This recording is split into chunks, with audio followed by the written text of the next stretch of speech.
Hello. Welcome to another edition of Truck Driving with Peter Todd and Jason. Tonight's a very special edition once again. Tonight is the very first and possibly only stationary edition of Truck Driving with Peter Todd and Jason, because we are caught in the blizzard of the century. Blizzard 2011. Ah! Look outside and be amazed.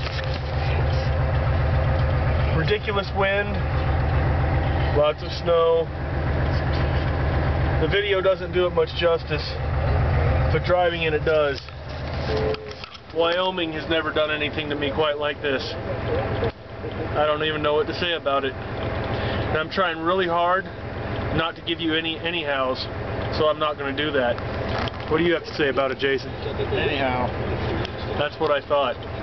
Well, I hope y'all are having a wonderful night and you're warm and there's no snow or ice or any of that stuff, and maybe we'll be able to get back to Truck Driving with Peter Todd and Jason. actually on the road tomorrow. Have a good night.